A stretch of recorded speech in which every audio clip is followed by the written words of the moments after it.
ज़िंदगी में हर मौके का फ़ायदा उठाना चाहिए, पर किसी की मजबूरी का नहीं। ज़िंदगी में हर मौके का फ़ायदा उठाना चाहिए, पर किसी की मजबूरी का नहीं।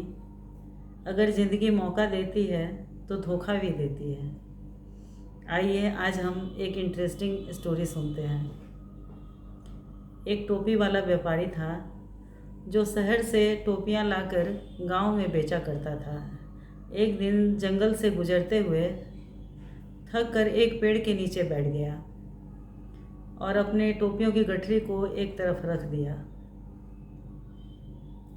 थोड़ी ही देर में थकावट के कारण पेड़ की छांव में ठंडी हवा की वजह से उसे गहरी नींद आ जाती है। पेड़ पर कुछ बंदर थे। व्यापारी को सोता हुआ देखकर वे नीचे आ जाते हैं और वहाँ पड़ी गठरी को देखकर उसे खोल लेते हैं। व्यापारी को टोपी पहने हुए देखकर अपने नकलची स्वभाव के कारण बंदर भी अपने अपने सर पे एक एक टोपियाँ पहन लेते हैं और आपस में उछल कूद करते हुए शोर मचाने लगते हैं।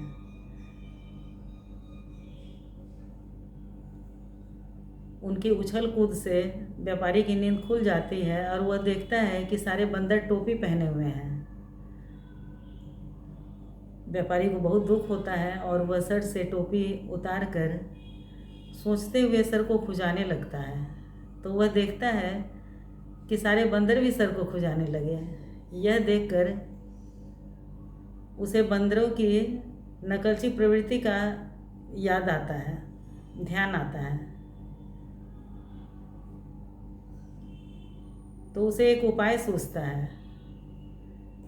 व्यापारी जानबूझकर अपने सर से टोपी उतारकर उस गठरी पर फेंक देता है और यह देखकर सारे बंदर भी अपने सर से टोपी उतारकर उस गठरी पर फेंक देते हैं। अब लाठी की मदद से शोर मचाते हुए सारे बंदरों को व्यापारी भगा देता है और अपनी टोपियाँ इकट्ठी करके उस पोटली में बांध लेता है और अपनी राह पकड़ लेता है। इस कहानी से हमें यह शिक्षा मिलती है कि नकल के लिए भी अकल की ज़रूरत होती है।